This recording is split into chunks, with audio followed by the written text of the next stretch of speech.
I had no idea what was going on at the time and spent a lot of time doubting my husband. This was almost 10 years ago.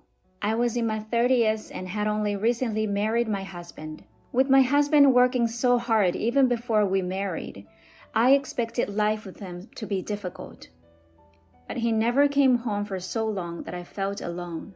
At first, I tried to let my husband relax at home during the rare times he would be at home. But my frustration grew. I became harsh with him every time I saw his face. My husband would try to soothe me, but if he saw that I was still unsatisfied, he started to ignore me. I wanted him to look at me, no matter how busy he was with his work, because we were married. This emotion got the best of me, and I couldn't look at my husband objectively any longer. Whenever I would pick a fight with my husband, he would always say, "I'm going to settle down soon, and then we'll go to that island you like." But this never came true. "Work is more important than me, isn't it?" I said. "If so, don't force yourself to come home. I'm tired too, and seeing you so exhausted makes me sad." No matter how many horrible things I said to him, he never took it seriously, and I began to have a nagging feeling that our marriage was coming to an end. Soon after, my husband could tell I wasn't even mad at him and had no feelings for him. I didn't suspect it at first because he worked in a department with many business trips. But one day, I found a receipt and membership card for a hotel near our house in his suit pocket after he came home from a business trip. The receipt indicated that he had stayed at the hotel on a day when he was out of town on a business trip, and he had accumulated points for more than one night. As a successful businessman who could get the job done, my husband was quite popular with the ladies at work. I guessed that he had found another woman to be with. Why should I have a hard time when he is enjoying being with another woman? I went out at night in spite of my husband's infidelity and made plans on the weekends too. It was fun for a while, but eventually I grew tired. I was tired of forcing myself to smile and not being able to truly enjoy myself. Perhaps it was finally time for my husband and I to be free. We're both avoiding each other, not facing each other as husband and wife. It would be preferable if my husband was happier with someone other than me. I suppose it's time for me to move on to the next chapter of my life. But this is the husband I used to love until I realized I didn't want to spend the rest of my life with him. It took a lot of guts for me to ask for a divorce. I also wondered if there was really no other option but to call it quits.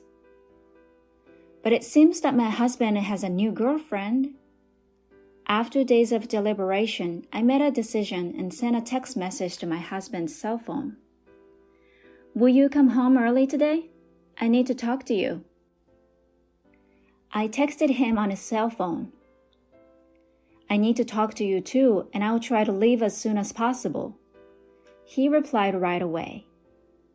I found myself thinking that my husband must not want a divorce, even though I was certain I had made my decision. My husband is also seeking a divorce. Just thinking about it made my heart race so fast that I couldn't breathe and I struggled to stand. My husband's heart was not with me, it went to someone else. Let's not cry anymore. At the very least, I should end things with a smile. I made my decision and waited for my husband to return home. It was shortly after 9 p.m. when my husband returned home. He'd lost an unexpected amount of weight. His kind eyes and tone of voice remained the same, but there was a gap between us that seemed insurmountable. My husband, who had never been a man of many words, kept looking down and remained silent except for a few words while I spoke. I wanted to end the conversation with my husband in a respectful manner because I felt he was making a lot of fun of me. We were a married couple, albeit for a short time, and we were about to divorce. So why wouldn't he tell me how he felt? I became increasingly angry and began to argue with him. However, my husband remained silent and listened to what I had to say. I wanted him to say something, so I told him that I knew about his new girlfriend. He probably thought I was oblivious to the fact. If he knew I knew everything, he would become impatient and make one excuse after another.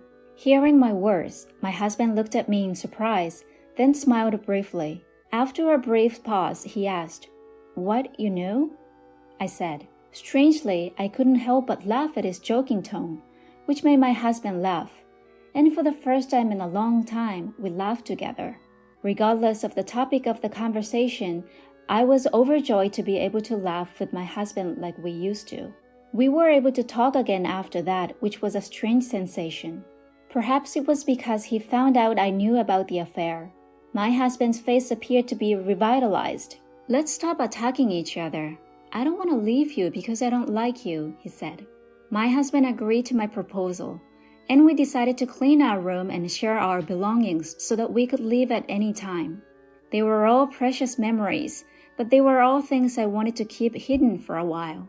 My husband has always been the type of person who uses things he's had for years, but today he hadn't hesitated to throw them away. His grace overwhelmed me even more. "Take anything you want, it's all my fault. So this is my atonement," he said when the room was clean and tidy and we only had each other's belongings. My husband's eyes seemed to well up with tears as he said this. Did he feel sad as he cleaned up the mess? That was very clear to me because I felt the same way. You still have time to think about it, don't you? Let's clean up one step at a time. I decided to take a break for the rest of the day after cleaning up the entire mess. I took a bath to clear my mind. I should be able to get compensation for my unfaithful husband, but it was clear that our relationship had already ended.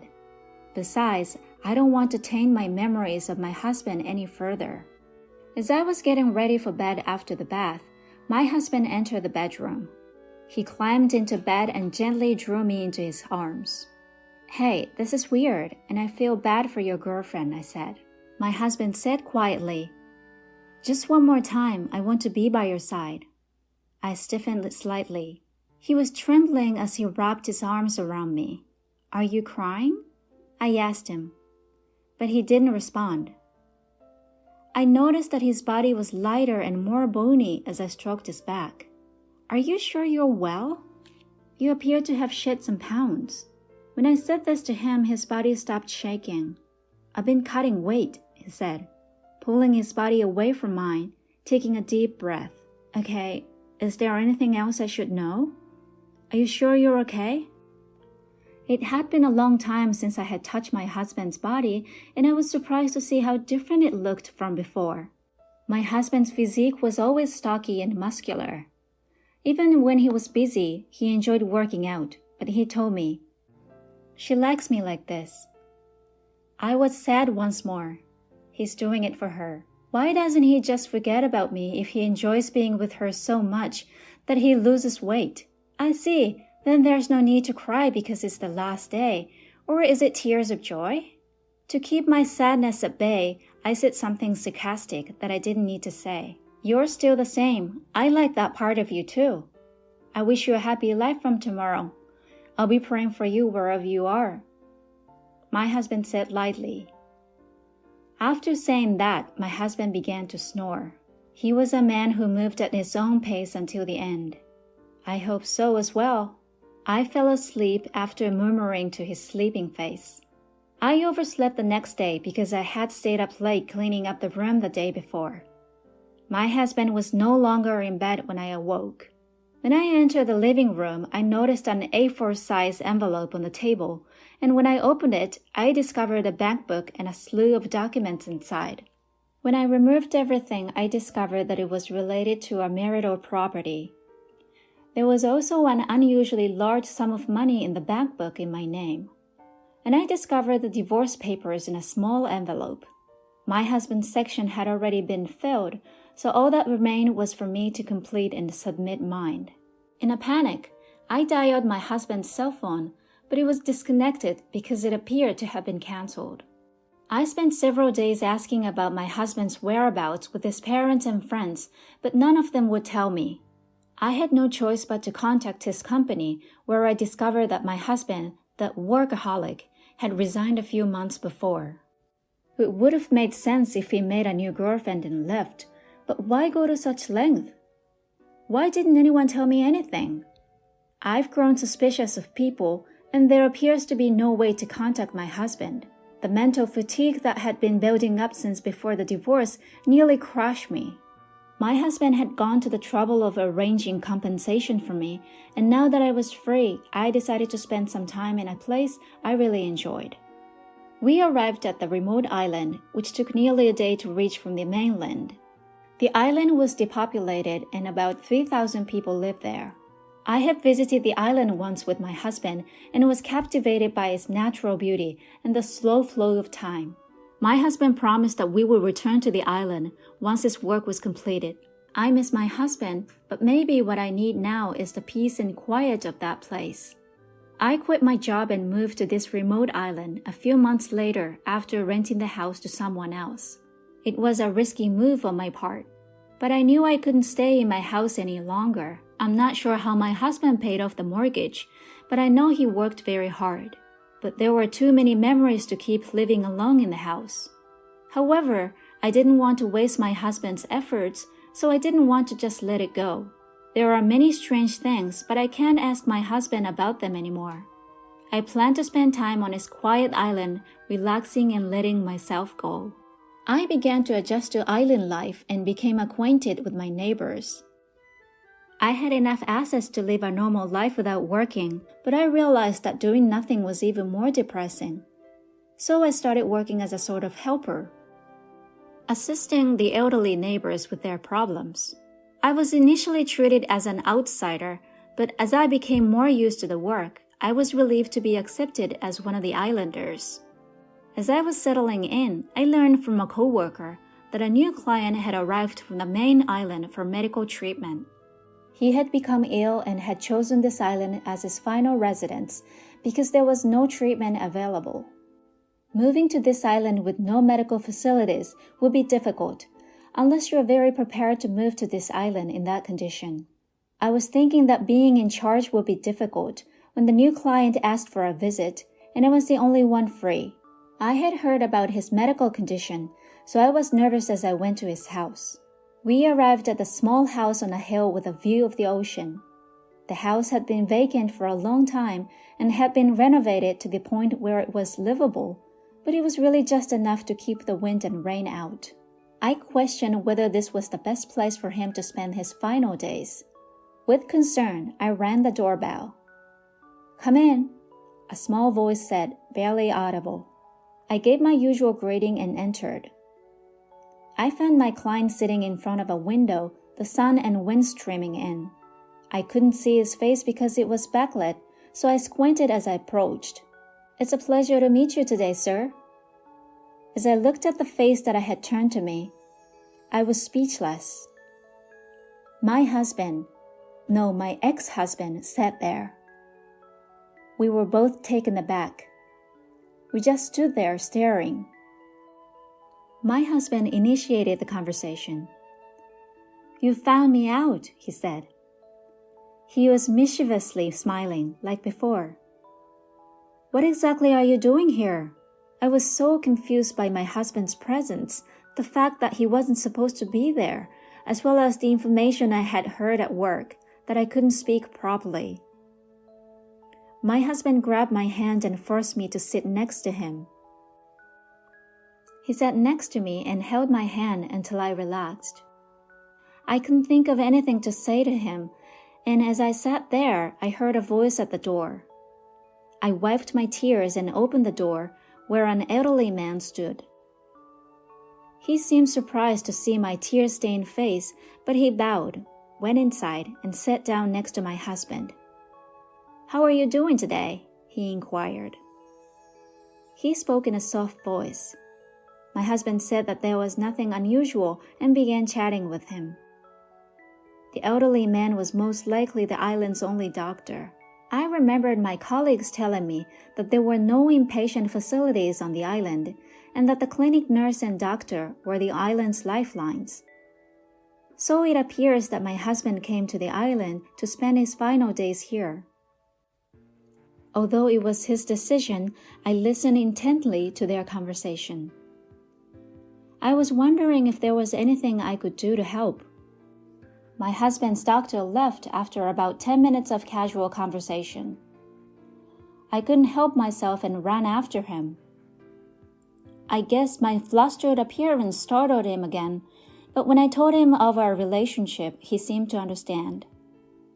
I questioned the doctor about my husband's condition and future treatment, but he said, "I can't tell you without his consent."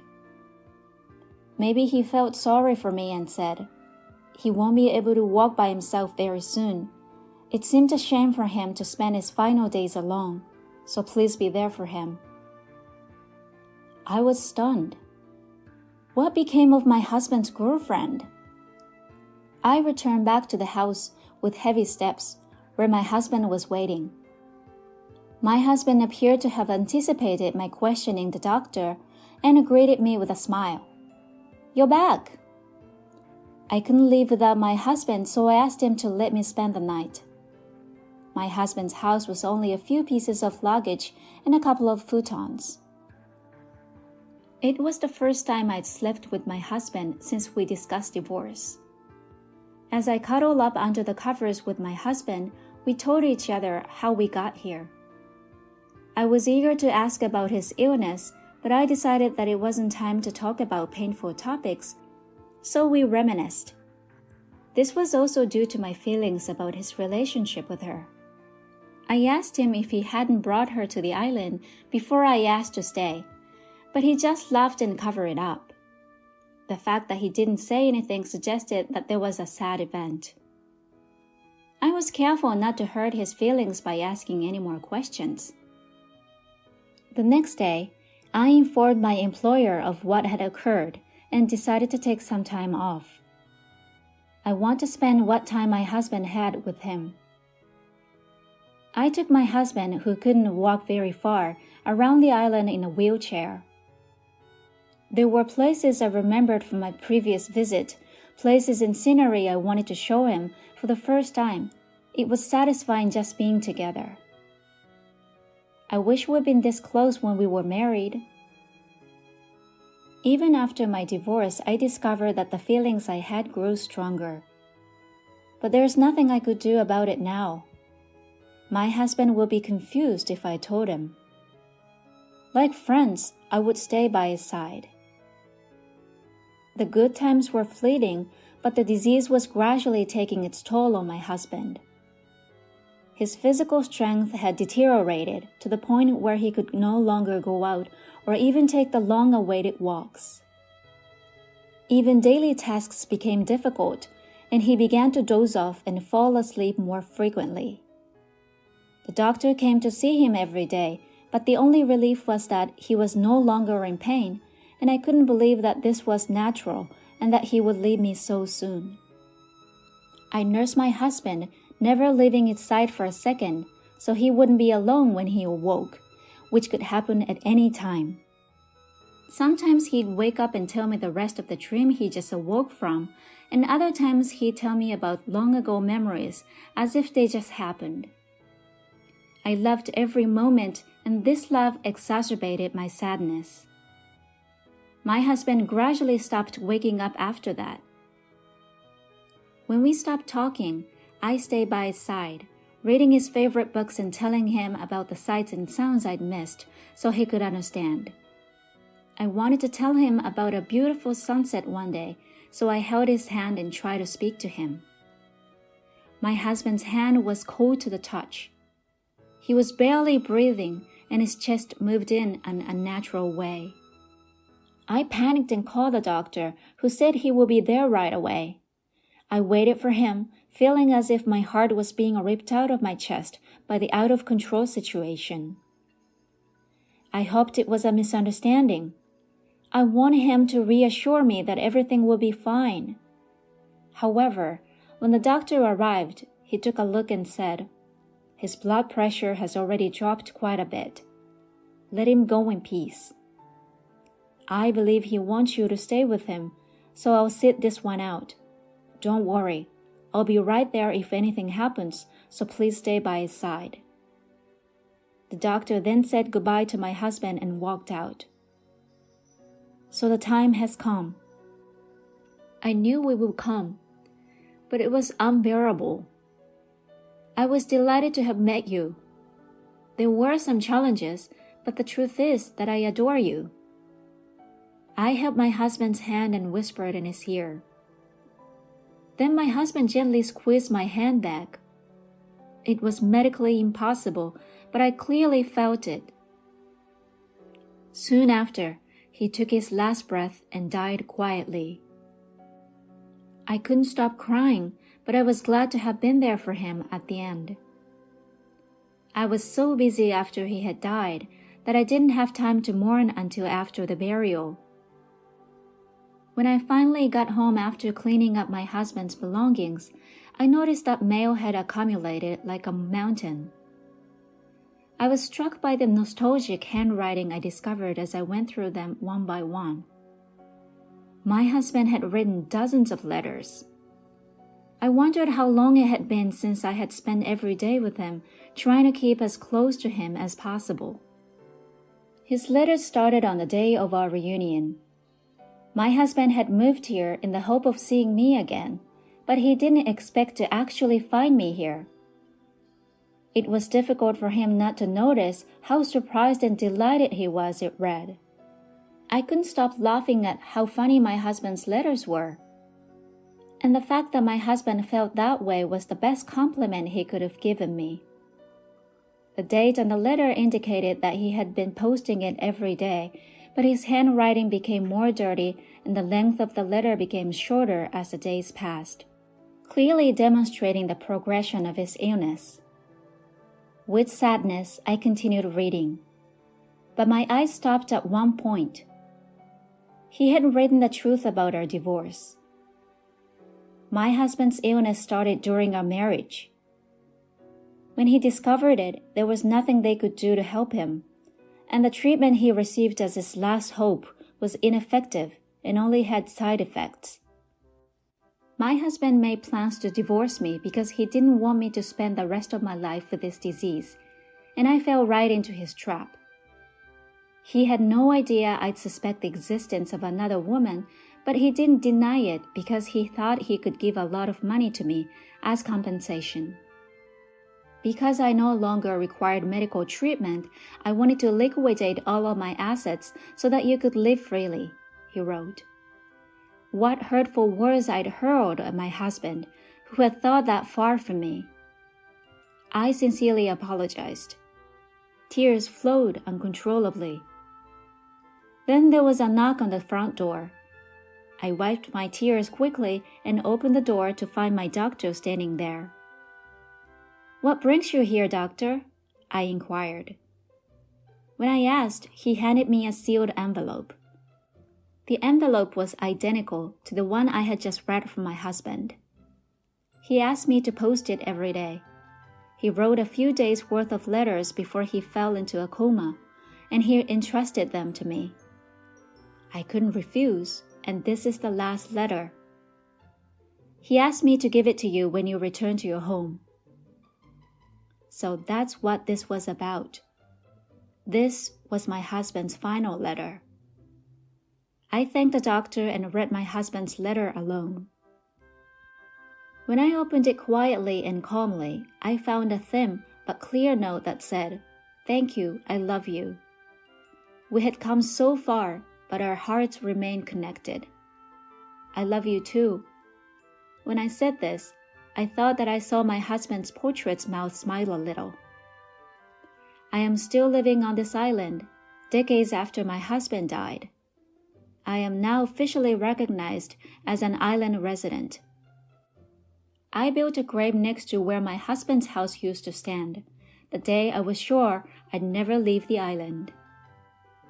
My husband used to look out the window every day, and I'm sure he still does. I intend to join him there one day, and I am at peace and very happy to be surrounded by memories of my husband.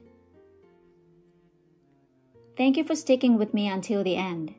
I'll see you in the next video.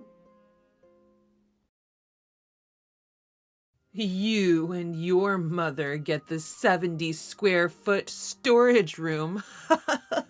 My husband, who got stuck between a rock and a hard place living in my parents' home, had an outburst right after we finished renovating. My husband snapped. He started saying he would kick me and my mother out and live with his own mother in my parents' house, which was remodeled to look exactly like our new house.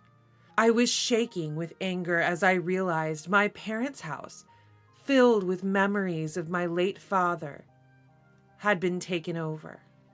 My name is Lisa Matthews, and I turned 33 this year. I've been married to my husband, Thomas, for 8 years. We both work and live with my mother at my parents' house. It's okay because our jobs are very close by. It was a sort of curveball situation, you know. My father passed away before I got married. I was hesitant to leave my mother alone to get married, but my husband said, "If you're worried about leaving your mom alone, let's live together." I was really happy when he agreed to live in the home my father built for us. Although it is an old home, it's a home filled with memories for my mother and I. My husband is the youngest of 3 brothers, and my mother-in-law seemed to have spoiled her eldest son a lot. My husband often complained about the vast difference in treatment between him and his eldest brother. Because of his lightweight position as the youngest child, he was able to make the decision to live at my parents' house. I made up my mind to marry him after hearing these words. However, there was one person who was against my husband living in my family home. It was my husband's mother, my mother-in-law. Perhaps she felt as if her own son had been stolen. The eldest son and his wife live in my husband's family home, so it would be difficult for us to live there, even if we wanted to. As we were saving for our own home, I convinced my mother-in-law that it would be best for us to start our married life at my parents' house without paying rent. Although I had heard that my mother-in-law had always favored her eldest son, she suddenly started to show concern for my husband around this time. I didn't think we'd have this much trouble over my husband moving out of his family home, but our relationship with my mother-in-law remained strained after our marriage because of this issue.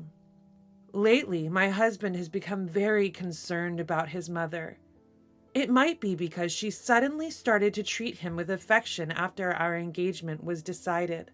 Maybe he's happy to get attention from his mother, but my husband has started to prioritize her over everything. Above all, he also starts to get furious if I don't think of my mother-in-law first. I've never neglected my mother-in-law, and I've been trying to be nice to her. However, according to my husband, I am treating my own biological mother better than my mother-in-law. Of course, we don't talk about such things in front of my mother. When we were alone together, it had become a habit for him to whine and complain. Because my husband keeps telling me to pay more attention to my mother-in-law, I try to visit her house frequently, even though I always bring her favorite gifts and make sure to let her know before I go. She is often not at home. I could feel that she was obviously avoiding me, but I had no choice but to go because I knew that if I didn't, my mother-in-law would complain to my husband that I never visit or bring her anything. Every time my sister-in-law, the wife of the oldest brother, apologizes and hands over the gifts to my mother-in-law. She also seemed to be receiving a lot of criticism from our mother-in-law, and she said, "It's tough on both of us. We're the same age and we get along really well." I thought that my mother-in-law's attitude would soften as the years went by, even though things had been strained at first as newlyweds. But I was very wrong. Even after 8 years of marriage, her attitude has not changed at all. A lot has changed over the 8 years since we got married. My father-in-law passed away, and twins were born to the eldest son and his wife. There have been various changes in our family. The house of my in-laws is particularly lively now. The eldest son and his wife have many children, and with the recent birth of the twins, they now have 5 children. Moreover, all of them were boys. Because of the excessive liveliness, my mother-in-law seemed overwhelmed, and my husband asked me if we could take care of my mother-in-law in our house for a little while. Actually, my brother-in-law told my husband that his wife was having a hard time, and he wanted their mother to do some housework.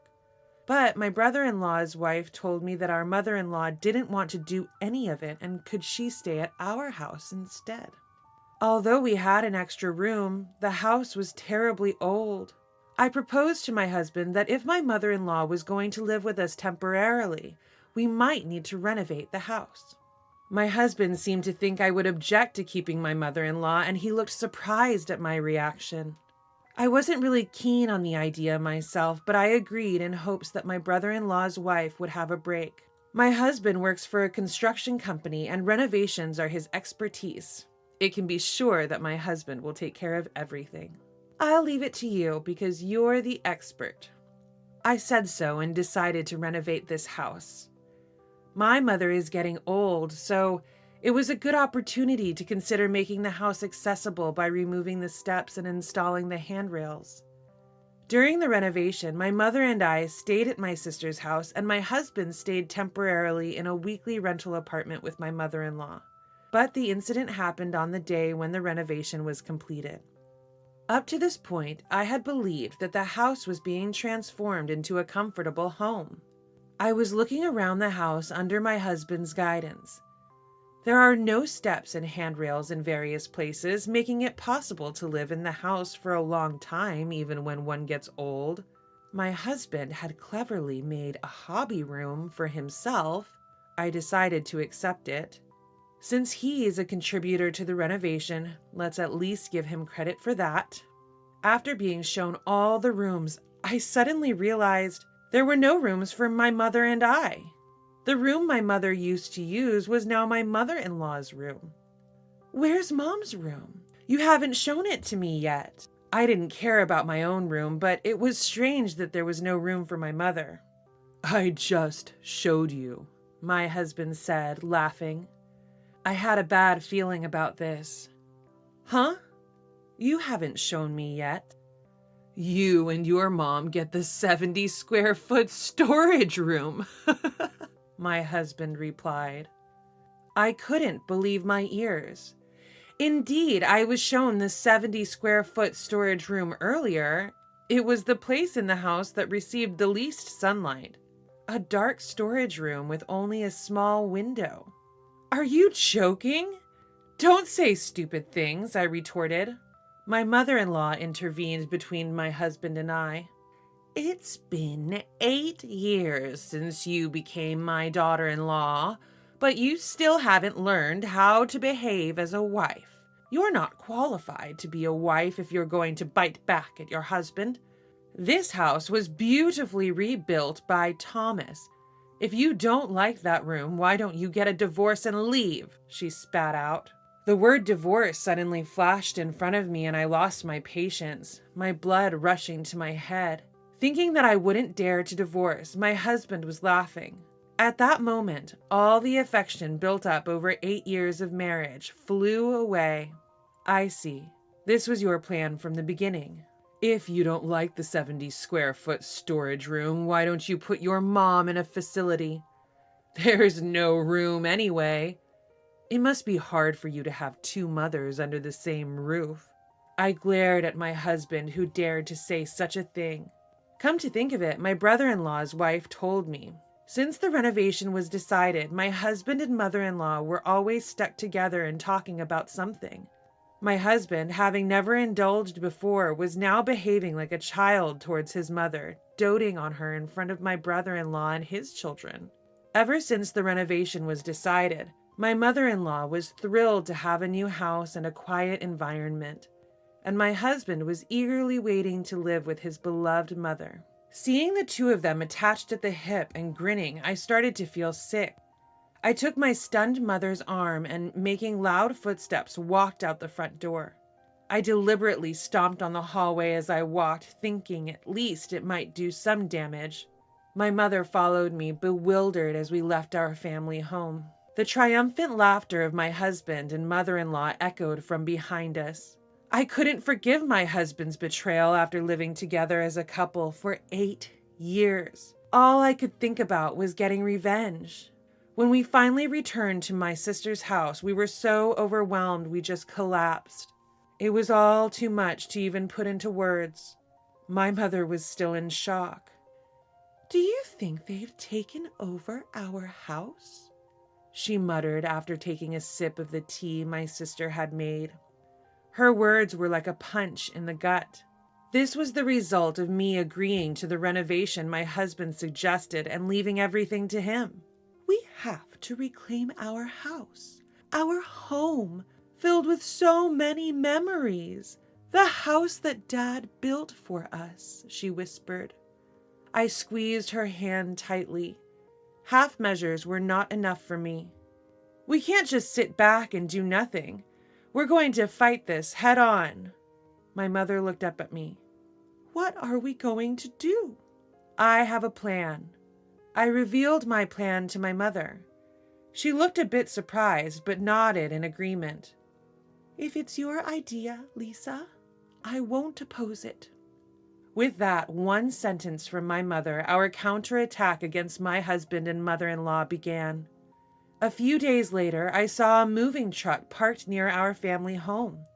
From afar, I could see my mother-in-law directing my husband to bring in her belongings. Judging from the amount of luggage, it was clear that she intended to move in for good, not just temporarily.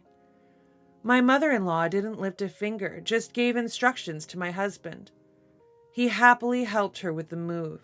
Seeing his face made my anger towards them grow even more. After checking the situation at my family home, I visited our lawyer with a real estate agent. I thought it was the only way to counter my husband's betrayal.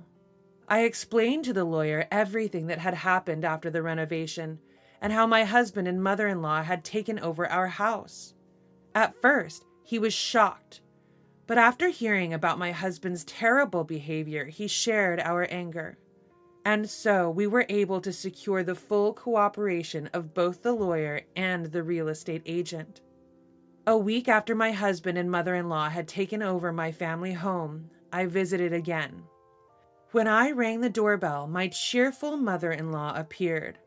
"Hello, who's there?" "Oh, it's you." Her face soured as soon as she saw me.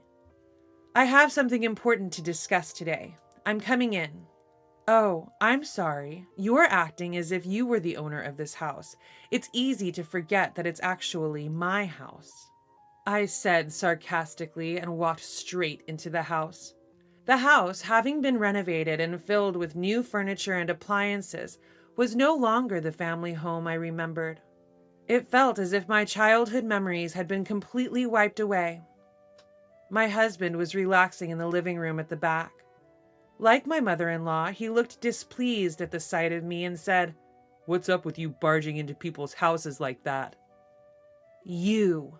Long time no see. I have something important to discuss today." I had my lawyer present as well, and I faced my husband across the table. "What's up? You decided to live in a tiny studio apartment? Got a mover for just one guy? Not much stuff you can fit in a studio apartment, huh?" he mocked. I was pissed off at my husband's attitude, but I had decided to remain calm today. No matter what, I was bound to win this. There was no need to rush anything. Before jumping to conclusions, there's something I want to ask you. Why had he renovated my family home into such a state and driven us out? I wanted to confirm his true intentions. I thought we had been living as a happily married couple with no major disputes since our marriage. I was sure his relationship with my mother was also good. I don't understand why my husband's attitude changed so drastically. Even if he was instigated by my mother-in-law, what he did was too bold. At my question, my husband let out a big sigh as if it were troublesome. Then he showed a sneering smile again. "I got tired of it all. Living like a dutiful husband, being considerate to you and your mother. I've been patient for a long time. I want to live with my mother. I don't need anything else. I was taken aback at my husband, who half shouted. I was speechless at the realization that he was just a mama's boy. Unable to say anything, I listened to my husband start to spill all the frustrations he had been holding back.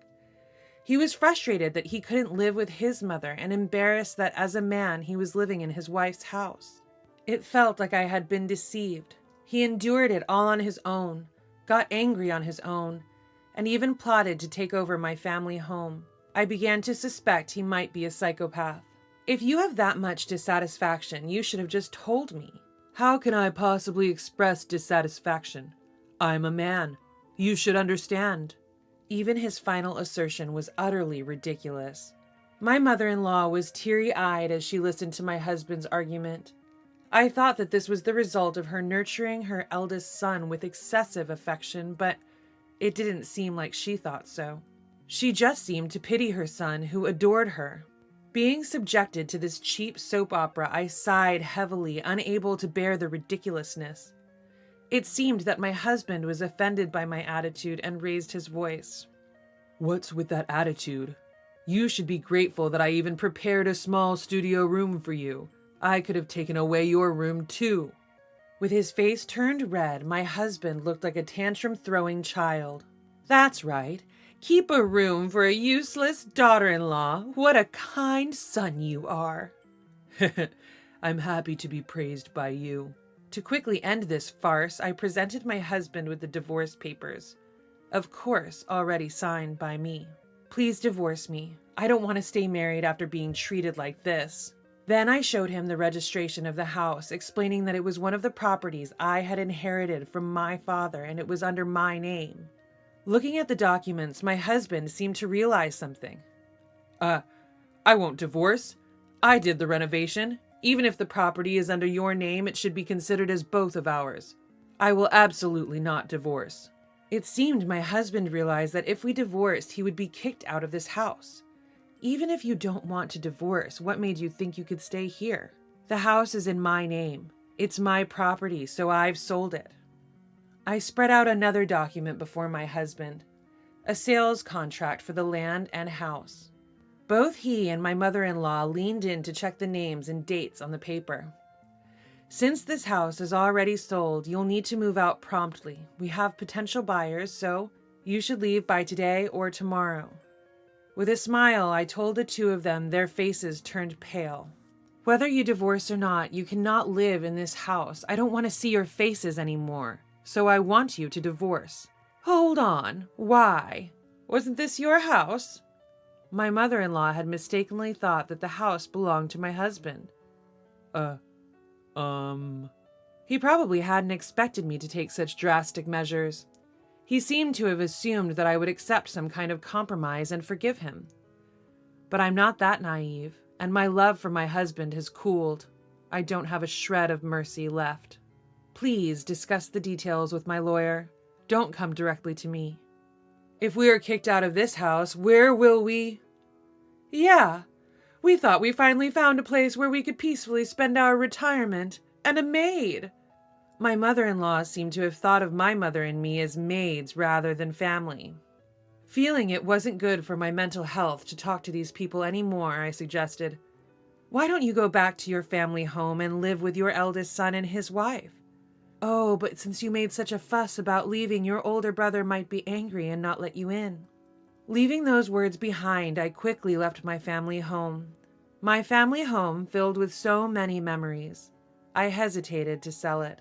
But after being so disrespected, I couldn't back down. The truth is, my childhood home had already drastically changed.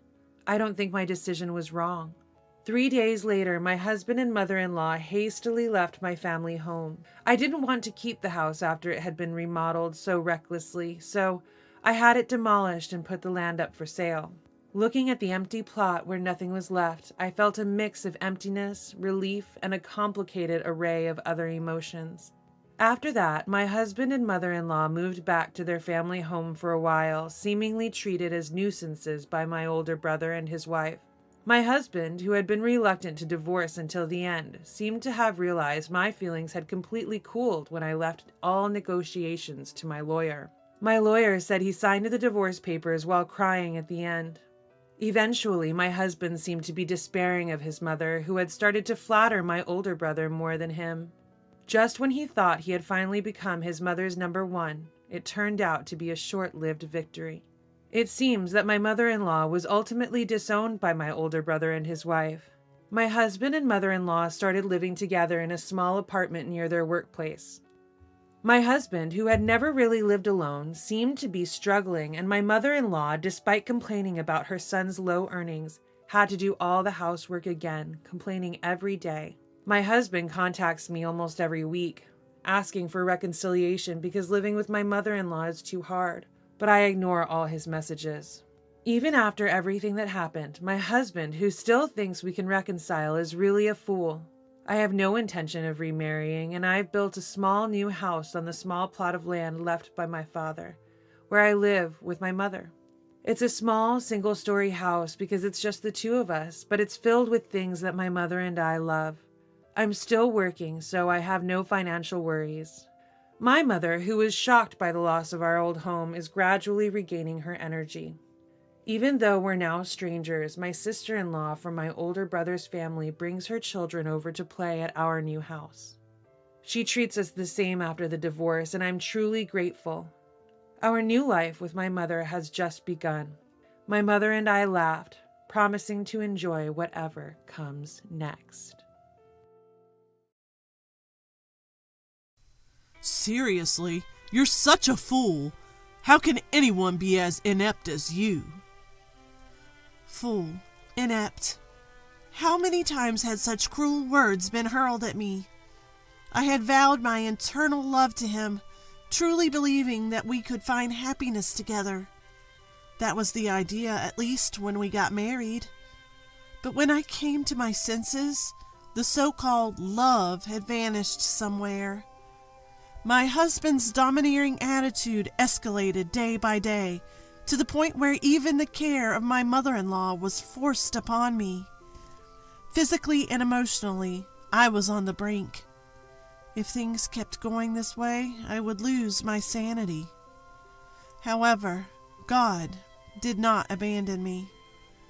The person who reached out to me, teetering on the edge of despair, was none other than my mother-in-law, whom I was taking care of. My name is Mary Wagner, 30 years old. After graduating from university, I worked in a publishing company. I quit my job at the time of marriage, and now I'm a full-time housewife. My friends say they envy me. How lucky you are to be a housewife. Your husband must be earning well, they say. But my married life isn't all that happy. In fact, it might be closer to hell. The cause of this was my husband, Jack.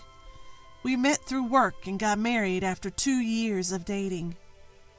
Jack, 3 years older than me, had a slightly cool side to him, and we weren't exactly the lovey-dovey couple. Still, I loved him for his solid self-identity and mature composure. I thought we could live a peaceful, happy life together. That was my expectation. But the moment we became a married couple, his attitude completely changed. Jack, to put it plainly, was a patriarch. I realized this a few days after our marriage. I, who had listened to his desire for me to become a full-time housewife, began to devote myself to household chores from the day after our marriage. That day, too, I had made dinner in time for Jack's return and was waiting for him. Jack comes home a little past 7 p.m. He then, looking at the dinner on the table, suddenly raised his voice. "Hey, what's this meal?" "Huh? It's a gratin and salad, plus a pottage soup." "Don't mess with me. If you're going to prepare a meal for your tired husband, it should be a full-course meal." I'm sorry. The last time you said it was delicious, so... "That's not an excuse. Why can't you even do such simple things? You're really over as a woman. You're just too incompetent. You don't have to say it like that, I mutter with a bit of a troubled expression, and Jack glares at me. Then suddenly he threw the salad-filled dish onto the floor. At this unexpected act, a scream-like voice slipped out. "What are you doing?" Huh? It's because you, as a wife, can't even do the bare minimum, right? That's why I made it clear to you. You don't have to disrespect the food like that. Shut up. If you have time to make excuses, use your deficient brain to think more about how to become suitable as my wife. You fool. Fool? I'd been called that for the first time in my life. Sure, I've been scolded by my parents, and I've argued with my brother and friends, but I've never been subjected to such cruel words. More so, being told such things by the husband I love. It was only a few days since our marriage. I never imagined that he would throw the food on the floor just because he didn't like the dinner menu. That being said, I'm a housewife, and I'll continue to be dependent on him for our livelihood. I can't go against my husband. As a newlywed, the last thing I wanted to do was upset my husband. Since that day, I've been treading on eggshells around him. I'm extremely cautious not to step on his landmines. Every piece of laundry must be ironed meticulously. The loaded potato soup should be simple, and the seasoning of the side dishes should be well seasoned. Cleaning, even a single strand of hair on the floor, is not allowed. Living under such pressure, my nerves gradually wore thin. But without regard to me, his patriarchal dominance continued to escalate. Hey, this shirt has a crease left in the sleeve. Don't you have eyes? I'm sorry. I'll iron it right away. I'm leaving for work now, you know. You're always so slow. I'll do it right away. You won't have time for that. Damn, you're so annoying first thing in the morning. How much more do you need to upset me to be satisfied, you incompetent woman? I'm sorry, really sorry. Whenever I made a mistake, I immediately bowed my head in apology. This was also something ordered by my husband. Depending on the severity of the mistake, the level of my apology changes. This time, I was forgiven just by bowing, but when it's really bad, I have to kneel down in apology. When my mistakes continue, he sometimes even pointedly presents me with a filled-out divorce document. It's scary how you get used to things, and if you keep living like this for a year, you start to feel like you're absolutely worthless. But I can't divorce him, not in my current jobless state. I can't tell my parents, who were so happy for our marriage, that I got divorced. Especially not in such a short time span. The thought of continuing to be scolded by my husband forever filled me with despair for my future. As always, I was preparing dinner this day and waiting for him to come home. My daily routine is to finish cooking before 7 p.m. and have everything ready for him to eat at any time. As soon as the front door opens, I start laying out the food. If I don't finish by the time he sits down, I'll be forced to apologize again. My husband usually takes his seat in silence, but for some reason, this day was different. As he loosened his tie, he started a conversation with me. Mary, we're moving to my parents' house this weekend. Huh? Your parents' house? You mean your mom's place? Yeah, that's right. Have all our stuff packed by then. Why all of a sudden? Jack, you've always said that you didn't want to go back to your parents' house. In response to my probing question, his cold gaze pierced me.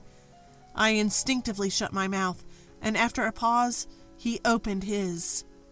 My mother fell. and it's hard for her to live on her own now." "What?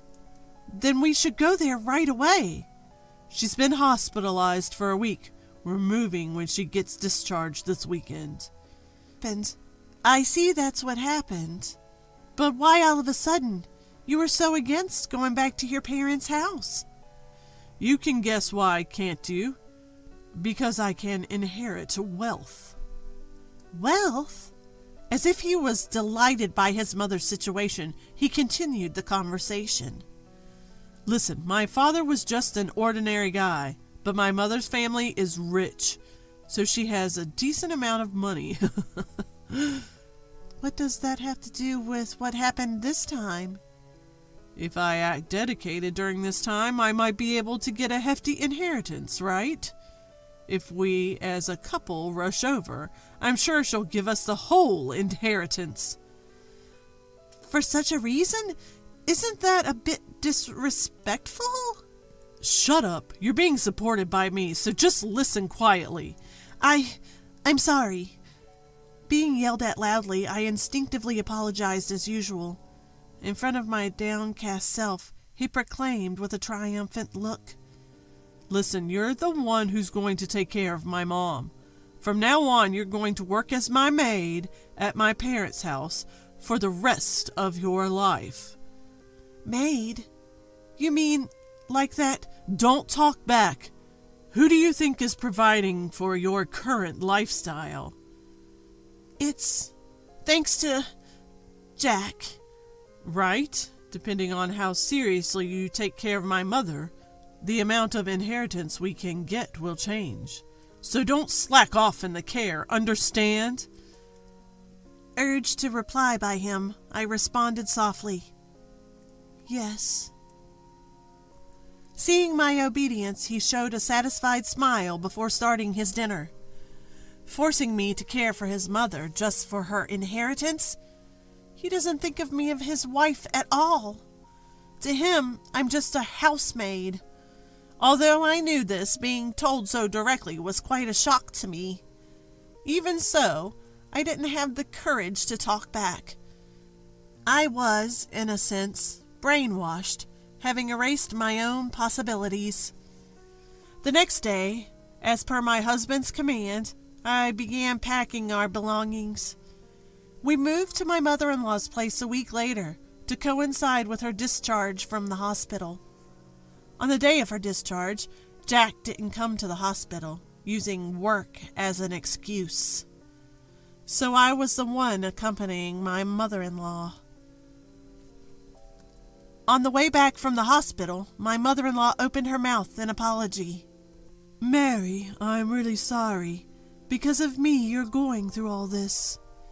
"No, don't worry about it. I'm a housewife, and if I can support you while staying at home, then there's nothing better than that." "Thank you, but aren't you bothered by how sudden this was?" "Well, packing was a bit rushed, I guess." "I bet it was. Even I was surprised. Jack moving in with us? I wonder why he decided to do this all of a sudden. Mary, did you hear anything?" No, I didn't." It's understandable that my mother-in-law would find it strange. Jack has always disliked her, often saying things like, "She's a pain," and "I don't want to see her." Despite this, he moved in with her as soon as she was hospitalized, aiming for her inheritance. To be honest, I was taken aback by Jack's transformation. However, I couldn't tell my mother-in-law the truth. Trying not to give anything away, I pretended to be calm. From this day on, my life as a caregiver began. Adapting to the unfamiliar role of a caregiver, along with the housework in the large single-family home. Even returning to his parents' home didn't change Jack's domineering nature, and I was verbally abused almost daily when my mother-in-law wasn't around. I wasn't allowed to skimp on housework or caregiving, and my days were filled with constant activity from morning till night. This went on for about a month, Until one day, as I was wiping my mother-in-law's body, she voiced her concern. "Mary, have you lost weight again?" No, don't worry about it, Mother." "Are you sure? I thought the same when you moved in. You looked a lot more worn out than when you first got married." She was right. Over the past 1.5 years of married life, I've lost 15 pounds. It's not that I've been skipping meals, but my appetite has certainly decreased. More than that, I don't have time to eat leisurely. My mother-in-law noticed the changes in me that even Jack hadn't. Just that fact alone made me feel a little less lonely. Not wanting to worry my mother-in-law, I forced a smile. "Don't worry about me, Mother. Just being able to have these nice chats with you every day makes me happy." "Mary, let's stop this gloomy talk. Should I wipe your other hand, Mother?" Yes, please." Then my phone suddenly rang. "Oh, it looks like it's Jack." At my mother-in-law's words, my body tensed. Jack had ordered me to answer his calls immediately. However, as I was holding a wet towel, I couldn't answer right away. But I knew if I didn't respond promptly, Jack would be furious again. Using my elbow, I managed to hit the answer button and switch the call to speaker. "Hello," I replied. The moment I answered, a loud, angry voice came from the other end of the line. "Hey, don't mess around!" it shouted. "Why didn't you answer immediately?" I'm sorry, I was a bit occupied." "What? A maid should answer at the first ring." "But I was in the middle of something and couldn't." "Didn't I always tell you not to talk back? You're so annoying. Why are you so incompetent?" I'm sorry." "You're taking proper care of the old lady, right? The amount of inheritance depends on how well you do your job. Do you get that?" Being berated in front of my mother-in-law brought a rush of shame. He repeatedly insulted me, calling me incompetent and annoying, and then abruptly hung up the phone. After Jack's call ended, a heavy silence filled the room. It was broken by none other than my mother-in-law. "Mary, that was Jack, right? Does he always talk to you like that?"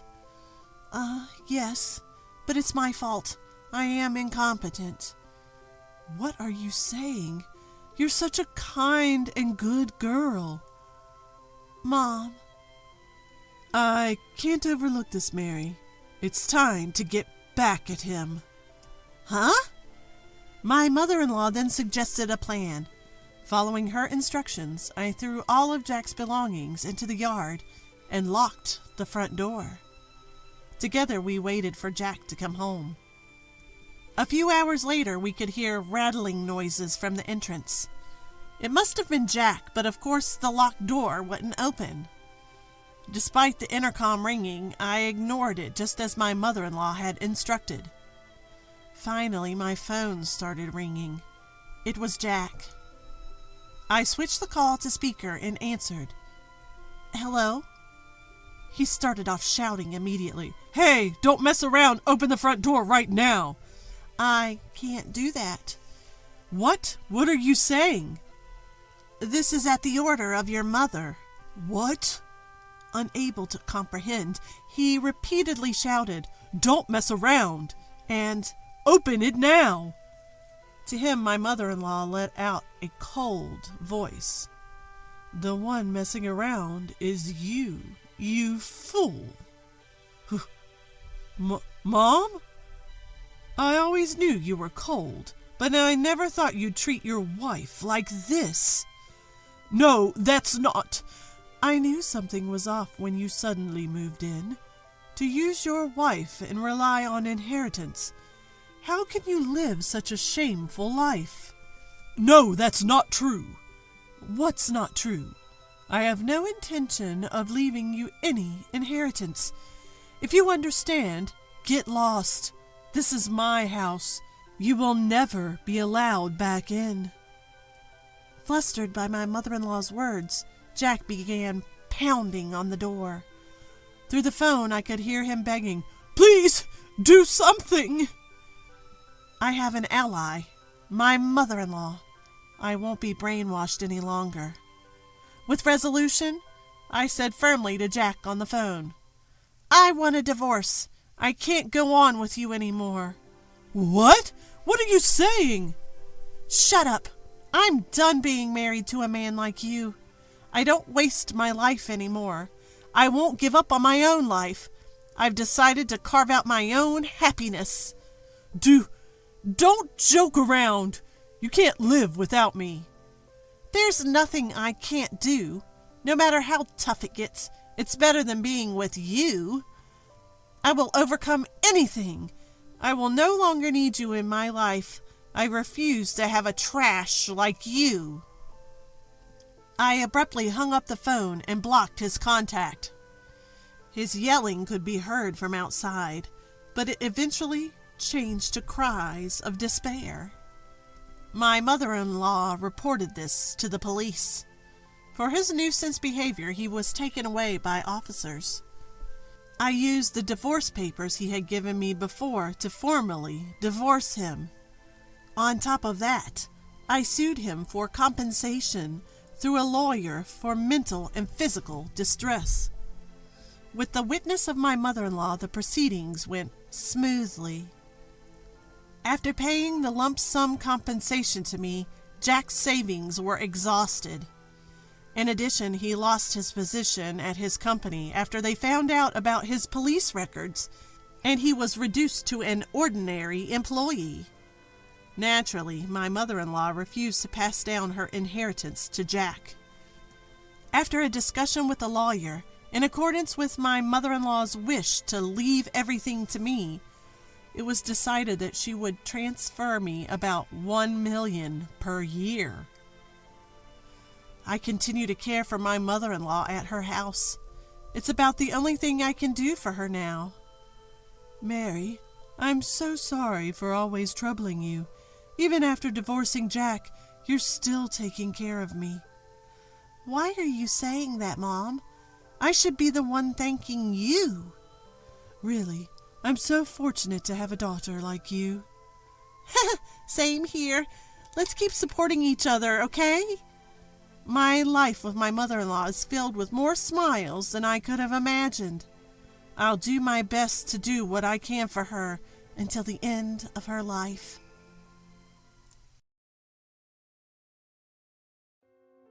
I had never been sick a day in my life, and yet here I am. Rushed to the hospital, I find myself hooked up to an IV, lying in a bed. My husband and mom-in-law look down at me with disdain. We're supposed to be family, living under the same roof. "Useless wife," she muttered. I can't believe my eyes when they place divorce papers in front of me. My name is Sophia, and I'm 52 years old. I lost both parents in an accident as a child and was raised by my grandmother. She supported me through vocational school, and I fulfilled my lifelong dream of becoming a child care worker. Life was fulfilling until my grandmother, worried about my lack of love life in my 30s, introduced me to my now husband, Mason. I was inexperienced with relationships, but I fell for his kind face and slightly pushy demeanor. Quickly tied the knot when my grandmother's health suddenly deteriorated, hoping to give her peace of mind. After she passed away, she left me a small inheritance. "Because it makes me look bad," Mason said, and I became a housewife at his request. We used my inheritance as a down payment on a house in an upscale suburban neighborhood. Mason's high salary in our beautiful new home, everything seemed perfect. But then, reality hit us hard. We couldn't have children. By the time we considered fertility treatments, it was too late for me, and we decided to live a modest but happy life together. But there was one person who wasn't happy about this. It was my mom-in-law. Our relationship was never great, but after we decided not to have children, she started harassing me every time we visited. You're just an immature woman who can't have kids. At least work hard when you're here. Excuse me? As I am standing there, baffled, my mom-in-law smirks and says, Well, isn't it nice that the daughter-in-law takes care of all the housework? Come on, let's relax in the living room. My relatives follow her lead and exit the kitchen. I appreciate that my relatives would say, Thank you, take care. Let us know if you need anything. But not a single person offered to help me. I guess it makes sense. No one dares to challenge my temperamental mom-in-law, and nobody actually enjoys working in the kitchen. Perhaps because it's the countryside, there's always been a level of gender inequality at my spouse's parents' house. Centered around my father-in-law, the man would be drinking and making a ruckus while the women were busy with preparations. But I never thought all this work would fall on me just because we can't have kids. I can't handle alcohol, and it might be easier to work alone in the kitchen than deal with drunkards. Sighing deeply in the empty kitchen, I recall a recent moment when I stepped into the living room to serve the food. My relatives praised my work, but what my mom-in-law said was shocking. After I left the room, she openly called me Wife who can only do housework, and that she's so clueless. I have to direct her all the time. Mason, whether he knew about this or not, was happily drinking away. I wish he'd back me up a bit. When I sneakily talked to my husband about her attitude, he dismissed it, saying, It's normal for a wife to do household chores at her in-laws, and it's normal for a husband not to speak highly of his wife. You're overthinking it. Still, if I don't visit my spouse's parents' house, not only will my mom-in-law be upset, but Mason would be too. Even when I finally get a break, often all that's left for me to eat are leftovers. I know going to my spouse's parents' house isn't everyone's cup of tea, but I actually look forward to it. The reason? My niece Emma, who's my sister-in-law's daughter. We don't have any relatives close to her age, so when the uncles start getting loud and rowdy, she escapes to the kitchen where I am. Auntie, can you help me with my homework? Sure, come here. You see, I used to work part-time as a tutor. So while snacking on some treats, Emma and I would sit at the small kitchen table. I'd help her with her homework, or we'd play some card games. My mom-in-law adores Emma, her only grandchild, while everyone else also finds her charming. The pressure of their high expectations bothers her. I'm just a kid, and they're already talking about me going to Harvard or becoming a politician. It's too much. Yeah, your life is your own, I say, nodding, and she smiles relieved. My dream is to help people, but let's keep that between us. Grandma can't be too much, she says, winking. She's just so adorable. I can't help but wonder what her child would have been like. My mom-in-law doesn't like how close Emma and I are, but holds her tongue, likely fearing she'd alienate her grandchild. I love Emma, and she's fond of me too. Getting through the challenges of visiting back home became easier with her by my side. As time passed, a grown-up Emma started helping me out with all the housework at my spouse's parents' home. Alongside her, my sister-in-law, who occasionally visited, started lending a hand as well. Life at my spouse's parents' home gradually became more comfortable.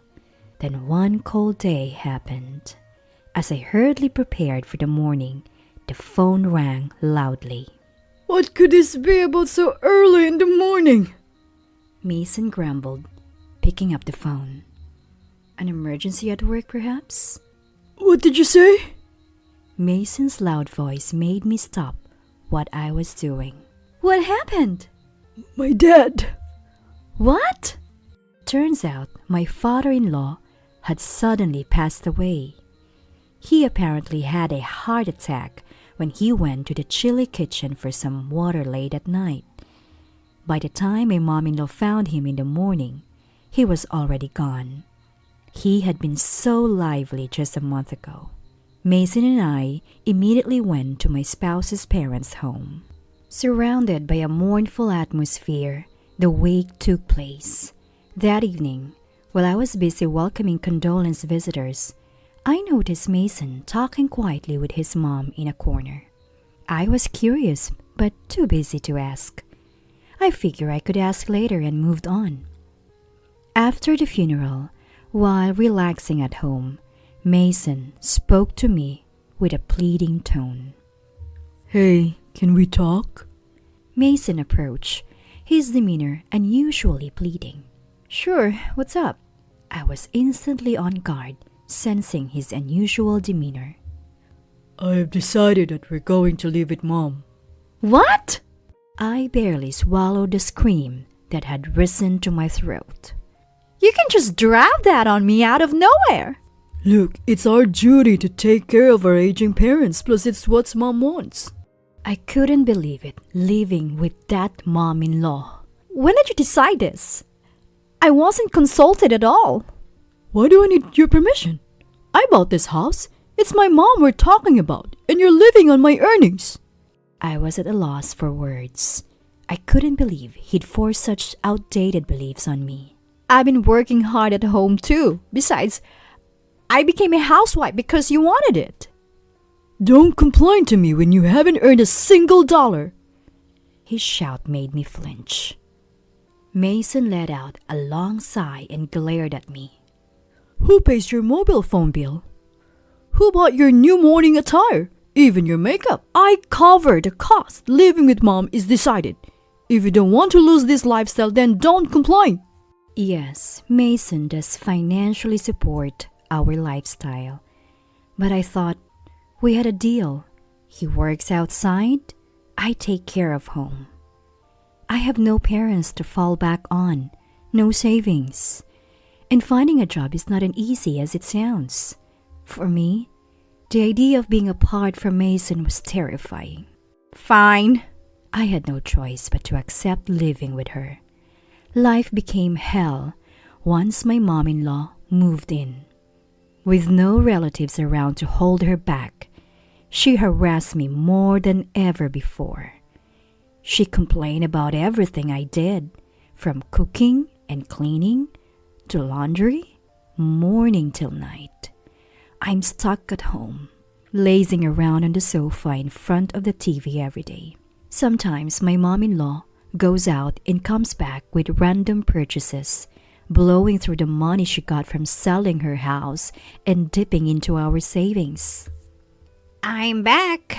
Went down to the station and got you your favorite cake, she says, ignoring me and starting a conversation with Mason. Oh, looks tasty. Wait, why are there only 2 slices? Obviously, one for you and one for me. Sophia, make us some coffee, will you? Am I just a convenient servant here? If only Mason would take my side, things might be easier. Living with Mason has been like living with a child. Rather than standing by me, his wife, he always puts his mother's words first. Even when I tell him how I'm being jerked around by his mom, he says, Don't you feel sorry for Mom. She's all alone in a new place. Try to be nice to her. As if I'm the one at fault. Between a selfish, mean mom-in-law and a spineless Mason, I'm starting to feel pretty lonely. Fast forward 3 months.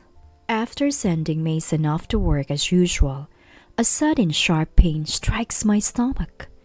The pain is so intense that I collapse onto the floor. I'm sweating bullets. This isn't good. Excuse me, Mom-in-law. I mustered the strength to get back to the living room and see her, watching her morning soap opera and sipping coffee. Could you pass me the cell phone? I need to call Mason. What? Just get it yourself. Besides, Mason just left. He can't answer calls on the bus. Mom-in-law refuses to listen to my emergency. I'm in extreme pain. I need to call a ride to the hospital. You want to bother my son at work for a little stomach ache? Not on my watch. I reach for the phone and dial 911. Soon enough, an ambulance pulls up with sirens blaring. What? Why is there an ambulance? Did you call it? She looks shocked, as if she never expected this. If you won't let me call Mason, what choice do I have? This is completely unnecessary. Her face flushes red with anger. The rescue squad quickly loads me onto a stretcher and takes me away. You're in safe hands. We're headed to the nearest hospital. The paramedic assures me. When was the last time someone spoke to me so kindly? Just as I start to feel relieved, my consciousness starts to fade. When I come to, I'm in a hospital bed. It's already dark outside, and there's my mom-in-law, dressed to the nines, and Mason still in his suit, sitting next to me with stern faces. According to the doctor, it looks like I have a stomach ulcer. The moment the doctor leaves after telling me I'll be hospitalized for a week, Mason lets out a deep sigh. So you collapsed right after I left for work, huh? Is he worried? A glimmer of hope arises in my heart, but I was sorely mistaken. Why didn't you call me instead of summoning an ambulance? Such a drama queen. My tiny glimmer of hope vanishes in an instant. I felt as if that small light of hope was snuffed out, plunging me into darkness. You're always like this. Getting your priorities all wrong. Is that why you're so inefficient at housework and stressed out? What a hustle you are. Oh, please. The real stress is 70% you, Mom-in-law, and 30% you, Mason. I'm too stunned to speak. As I fall silent, Mom-in-law smirks and says, A homemaker's job is to keep the house in order. And you're planning to slack off in the hospital for a week? You're a disgrace as a wife. Let's just get divorced. In Mom-in-law's wrinkled hand, there's a piece of paper. Yes, it's a divorce paper. Exactly, Mom's right. Mason chimes in, smirking as he starts filling out the form. Wait. I panic. What happens to me if I'm abandoned now? I try to snatch the form from Mason, but my body won't cooperate. As Mason finishes filling out the form, he chuckles, seemingly amused at my situation. See? She can't even live without me. Mom-in-law, holding on to the divorce papers, looks at me and said, How pathetic. Mason laughs along. Stunned, I watch as Mason places my favorite bag and an envelope in front of me. Here's what you'll need for your stay. We're busy, so get whatever else you need yourself. This should cover it. Inside the envelope is money, presumably for the hospital bills. Oh, thanks. Sorry you had to dip into our savings. Savings? No way. We didn't use that. What? My hope dies again. We cashed out your insurance. We've had it for years, so the termination refund was substantial. Use what's in the envelope freely. I'll use half for our living expenses.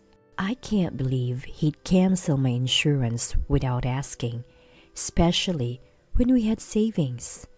And he's using half for living expenses? Planning a vacation while I'm hospitalized? I became certain of it. Mason and Mom-in-law couldn't care less about my well-being. I'm both sad and angry. Glancing down, I see the divorce papers. The divorce thing was a joke. Relax. Mason smirks, noticing my look. He signed it, but it's a joke?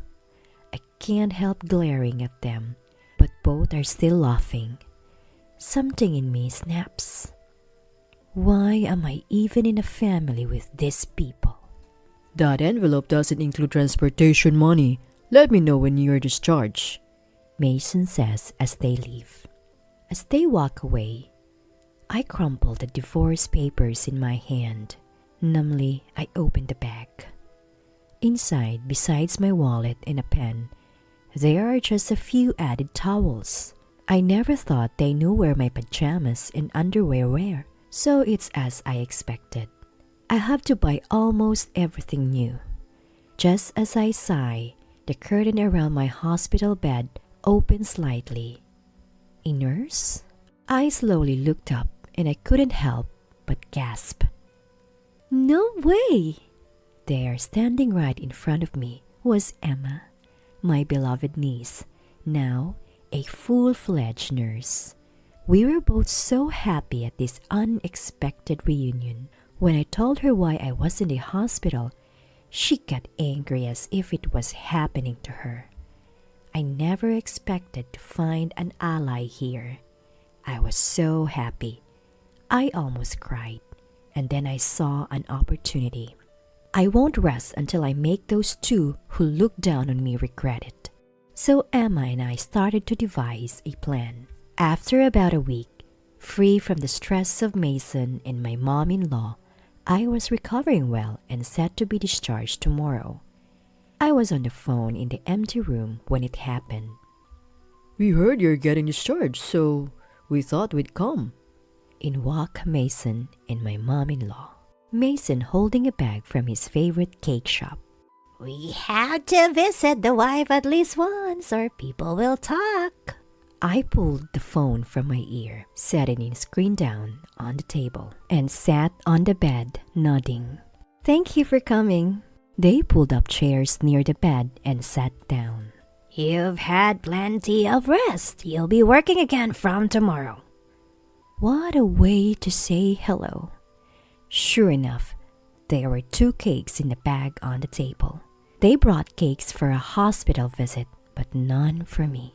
Why don't you go buy some coffee from the shop? Our son used his precious day off to visit you.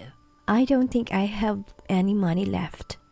I spent it all on pajamas and underwear.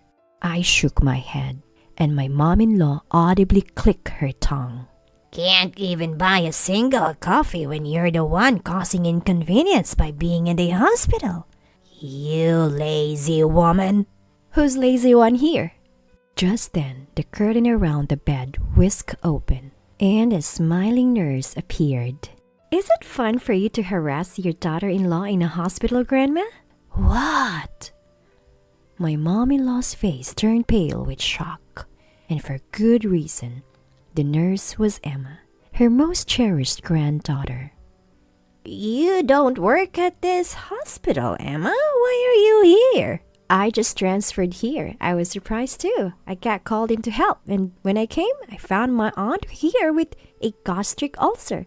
She doesn't smoke or drink, so I couldn't believe it until I heard what you just said. Emma's icy, stern words left my mom-in-law trembling. No, you misunderstand, Emma. No use making excuses. My words enraged my mom-in-law even more. Shut up, you!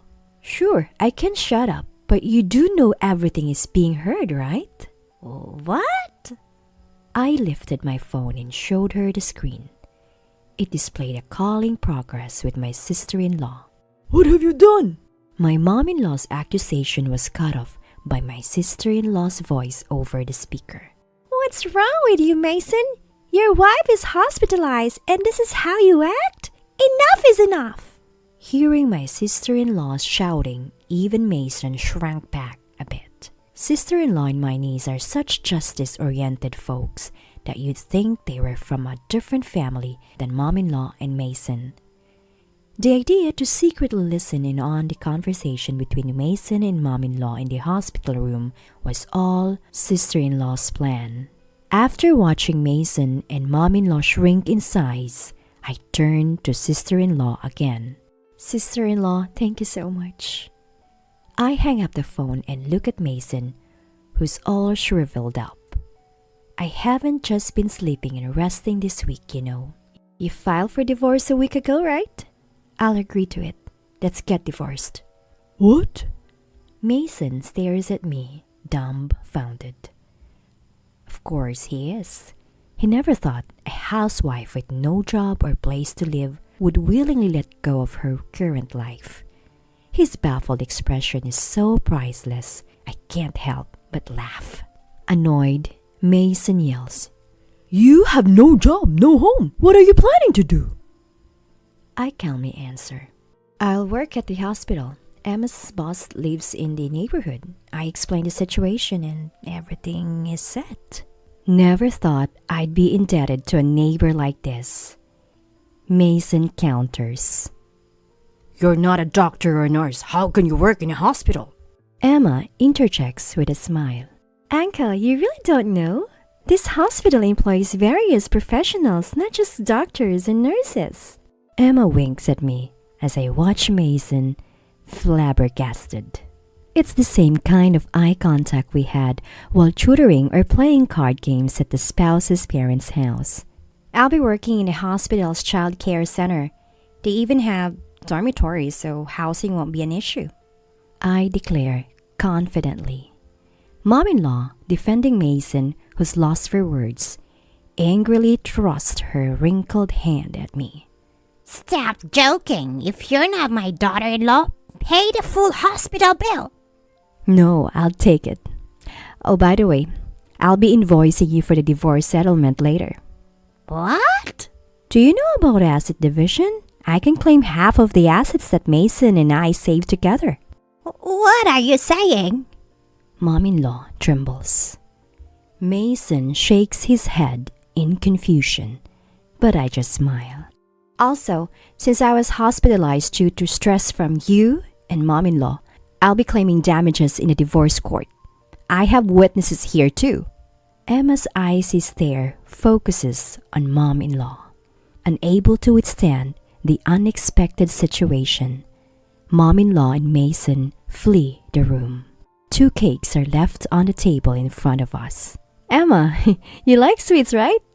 It's a waste to throw them away. Let's eat. She nods with the same youthful smile as always. The next day, I'm discharged and submit the divorce papers. Later, under the condition that I won't claim damages in court, Mason agrees to pay a generous amount for asset division. That's when I found out, apparently, the rumor had spread from Emma's boss. Mason and my mom-in-law were being talked about in the neighborhood as the villains who sent me to the hospital. Once I started getting used to my new life, I get a chance to hear about them from Emma, who lives in the same building as me. They'd been living together for a while, but their days were full of constant arguments. My elderly mom-in-law couldn't handle the chores that her son demanded. She tried to get help from her daughter's home, but her daughter-in-law or sister-in-law had always disliked her. She was promptly turned down.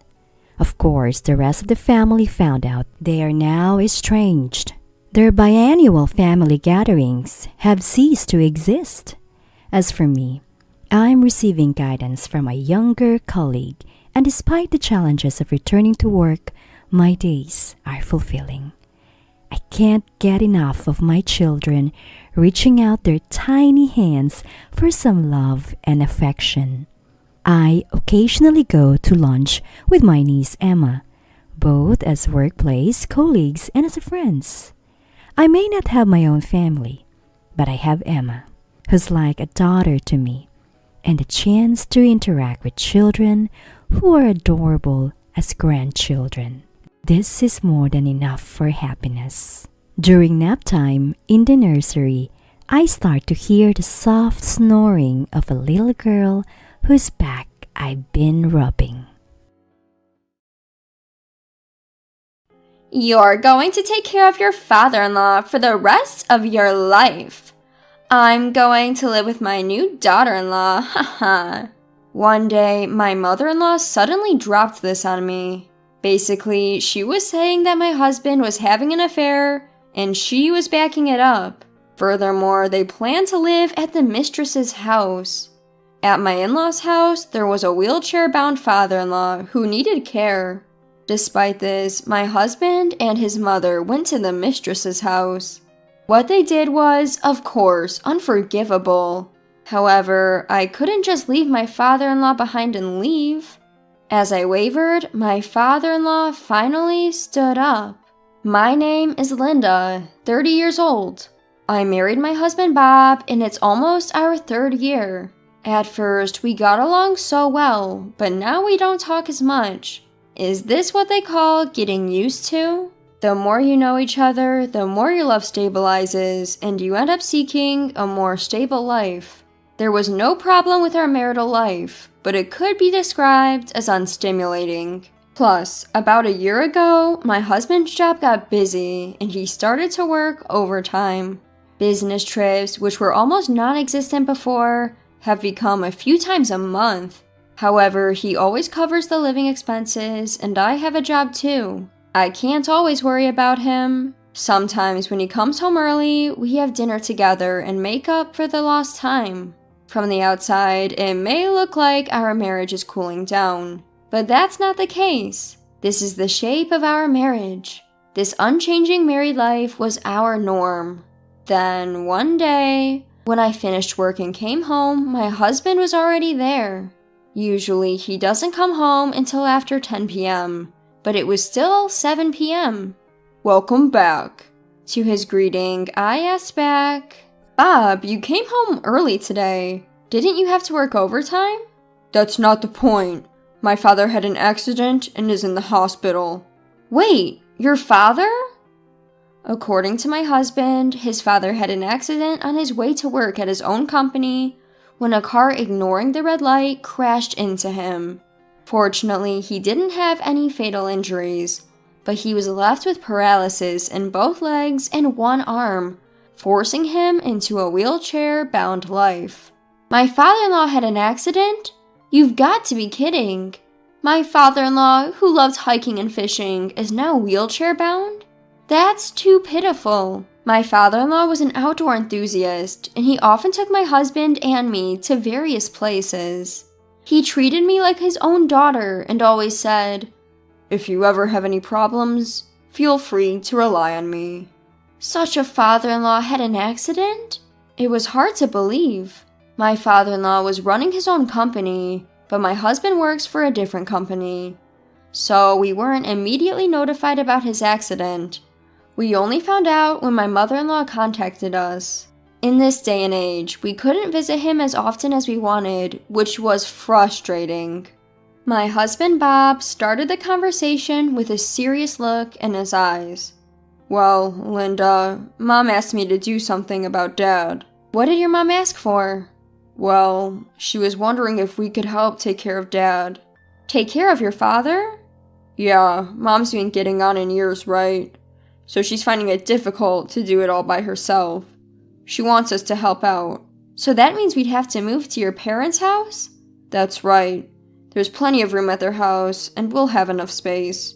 What do you think?" I fell silent. I admire my father-in-law and care about him a lot, but I can't just say, "Oh, sure, no problem," and readily agree to a thing that I've never done before. It's not that I don't care about your father, but I have a job too. Suddenly, asked to provide care, what should I do? I racked my brain trying to come up with the best solution. But no matter how much I thought about it, no good ideas came to mind. Perhaps sensing my state, Bob took my hand and stared at me straight. "Linda, I need you. I know it's going to be tough since it's your first time. But if we leave it all to Mom, I'm worried she might break down too."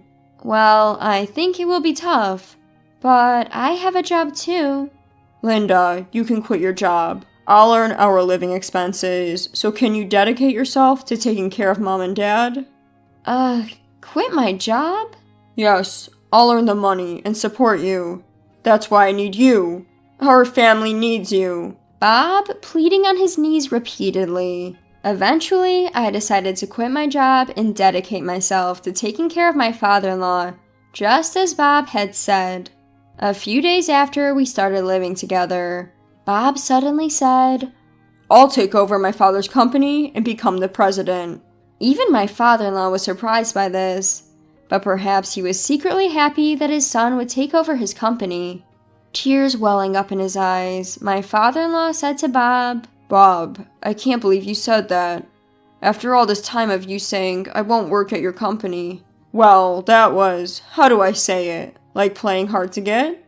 With you in this condition, Dad, I can't just leave the company alone, right?" "Thank you. I was wondering what to do with the company. I thought I'd leave it to someone who I can trust. But if you're willing to take it over, I'd like to pass it on." "I knew you'd agree, Dad. I'll do my best as your son." "Yes, I'm counting on you.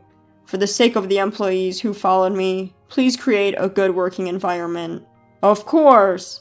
So Bob took over his father's company, and my father-in-law moved from the president to the chairman. Usually the chairman has various responsibilities. However, my father-in-law decided to leave the company's operations entirely to Bob, retaining only his title. 2 months had passed since Bob took over after my father-in-law. Every day he returns home past midnight. At first I thought he was just busy with unfamiliar work and kept working overtime, but every night of overtime work is surely too much. What further aroused my suspicion was my husband's peculiar scent. That day, I was unable to fall asleep, and as the late night hours rolled by, I was still wide awake. When I got up to drink a glass of water from the kitchen, I heard the front door open. I quickly moved towards the entrance, and the moment I greeted him with "Welcome home," I smelled the scent of soap coming from my husband. Upon seeing me, my husband opened his mouth with a surprised look. Why are you up at this hour?" I couldn't sleep." "Bob, you've been coming home late as usual." "Well, I can't help it, can I? I've taken over my dad's business, and there's a lot I don't know." "I see. You must be having a hard time." "I'm tired. I'm going to bed." As he tried to leave, I smelled the scent of soap again. On the spur of the moment, I grabbed his arm and interrogated him with a stern tone. "Bob, who do you usually work overtime with?" "What? Why the sudden question?" "No, it's just, I noticed a nice scent coming from you." "Why the hell should I know that? I'm working my ass off. Don't ask me about such petty things." His facial expression was more irritated than ever. His attitude only served to amplify my suspicions. As I struggled with how to press him further, Bob let out a sigh. "Seriously, can you stop with that? I come home tired, and you interrogate me as soon as I get back. That's not a pleasant welcome." "I didn't mean to. I was just curious." "So you're doubting me. We're living comfortably because I work like this every day. Do you get that?" "I understand that." "Damn it. If you have some time to talk about this crap, why don't you do some cleaning? I don't have time for this." With that, he stormed off upstairs, leaving me alone in the living room. When I peeked into the bedroom, he was ignoring me and messing around on his smartphone. Despite my attempts to apologize, he ignored me completely. The next day, my mother-in-law confronted me with a demonic expression. "Linda, I heard you suspected Bob of cheating yesterday." I didn't suspect him. I just asked who he was working overtime with. "That's suspicious enough. You're able to live because Bob is working hard. Do you realize that?" "I do, and I'm grateful. All I did was voice a concern I had." "That's what I'm telling you is rude. What are you trying to achieve by making Bob uncomfortable? You're the worst as a wife." After screaming at me, she dumped all the housework on me and stormed out. My mother-in-law has never really liked me. In front of my husband and father-in-law, she pretends to share the housework, but in reality, I'm the one doing all the chores in this house. And, of course, I'm also the one taking care of my father-in-law. My mother-in-law often finds excuses to go out, returning only in the evening. My father-in-law, who basically stays in his room, is not aware of how often she leaves during the day. Sometimes people from the company come to visit him, but other than that, he hardly ever leaves his room. Moreover, I've been warned by my mother-in-law not to tell my father-in-law and Bob anything unnecessary. I had no choice but to silently do the housework and caregiving. What made it bearable was the presence of my father-in-law. Every time I did something, he would thank me with a sorry look on his face. Linda, I'm sorry. You must hate taking care of an old man like me, right? That's not the case at all. I think of you, my father-in-law, as my own father. It's an honor to be a help to you. Having you say such things, it makes me feel lucky. I'm really glad that a person like you married Bob. Oh my, likewise. I'm glad to have a kind person like you as my father-in-law. There are many days when the actions and words of my husband and mother-in-law are hurtful. In the midst of this, the existence of my father-in-law, who needs me, has barely kept me going. It's my role to wipe down my father-in-law before he goes to sleep and turn off the lights. When I finish everything and return to the living room today, my husband, who usually shouldn't be here at this time, showed up with my mother-in-law. My husband had a nasty grin on his face. Perhaps he had been talking to my mother-in-law. I have a bad feeling. The next moment I thought so, unbelievable words were released from my mother-in-law's mouth. Oh, good timing. I have something to tell you. Something to talk about? I'll cut to the chase, okay? You should take care of your father here for the rest of your life. Mother-in-law? What are you talking about? I've decided to live with a new daughter-in-law. Of course, Bob will be with me too. A new daughter-in-law? I unintentionally lost my words at the shock. I realized I was frozen on the spot. A new daughter-in-law? What on earth is she talking about? Why doesn't Bob say anything? As if to ridicule my silence, my husband shoved a divorce paper in front of me. I have a girlfriend. My mom and I have decided to live at her place. What? I'm going to pack up now and leave with my mom. Whether or not you submit the divorce papers is up to you. But you know, either way, it's your job to take care of Dad. No way! I felt hopeless and I collapsed to my knees on the spot. My husband and mother-in-law started packing their things, leaving me behind. Tears start to spill in the silent living room. Then my father-in-law in his wheelchair appeared. Linda, it's quite noisy. What happened to Bob and his mother? Father-in-law. Hey, why are you crying? What exactly happened? I conveyed the conversation I had earlier to my father-in-law. His expression became increasingly stiff, and by the time I finished telling him, his eyes had changed. He stood up briskly and announced with an unprecedented strength. Linda, it's time for a counterattack. Huh? Your legs! Sorry for keeping silent. The truth is, I've been able to walk for a while now. It's okay, leave everything to me. The preparation is already in place. My father-in-law pulled a large brown envelope from the drawer and showed me its contents. Father-in-law, this is... What was inside were various pieces of evidence of my husband's infidelity, and, unbelievably, evidence of my mother-in-law's infidelity as well. According to him, since Bob became the president, my father-in-law had trustworthy employees monitor his actions at the company. As a result, it was found out that my husband leaves work precisely on time every day. Despite everything, I found him coming home after midnight every night. My father-in-law then commissioned a private detective to investigate my husband. He seemed to have noticed that his wife was out during the day, and he asked them to investigate her as well. As a result, both of their affairs came to light. The woman my husband was cheating with was also known to his mother, and it was found that they had met together. These pieces of evidence were obtained just recently. He seemed to be struggling with when to tell me the truth. It's blunt, but I'm glad I could talk. Linda, what do you want to do? I want to get back at those two.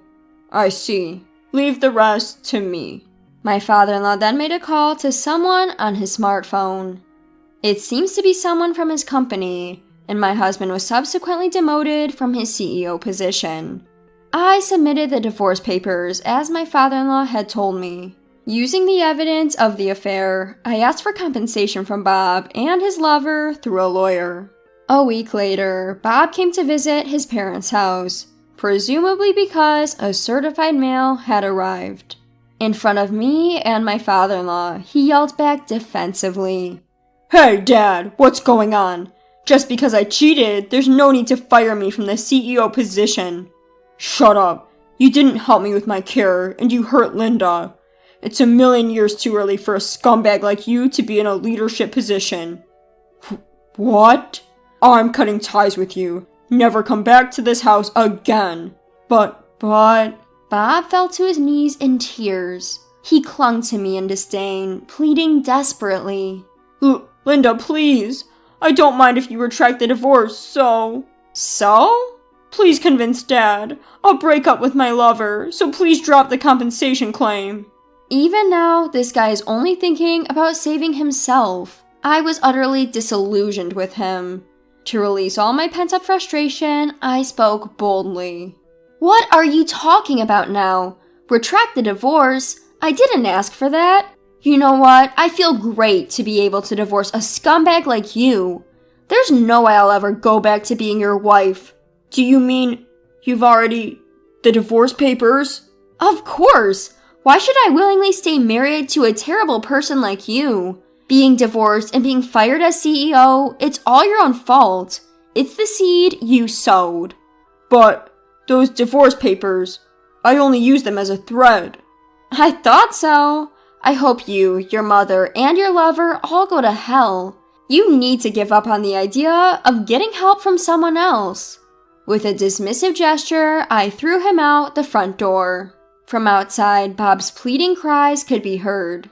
"Help me! I was wrong. I won't cheat again, so please forgive me. Linda, Dad, please don't abandon me." Neither my father-in-law nor I ever responded to those cries again. Later, my ex-husband and mother-in-law were sued for alimony and subsequently evicted from their mistress's home. Due to their swift breakup, they found themselves homeless, reportedly forced to live in a comic book cafe for a while. Bob paid me alimony, and his mother paid my father-in-law, depleting their savings and leading them to accumulate debt. Homeless and without food, they are now forced to live a life of poverty, working day jobs. On the other hand, I continue to take care of my father-in-law at his home, despite the divorce. My father-in-law kindly told me, "You're welcome to stay as long as you'd like." Relying on his kindness, I decided to live in my in-laws' home. Recently, as my father-in-law has started going to a daycare service during the daytime, I've started working during those hours. There will be various challenges in the future, but no matter what happens, I want to do as much as I can for my father-in-law.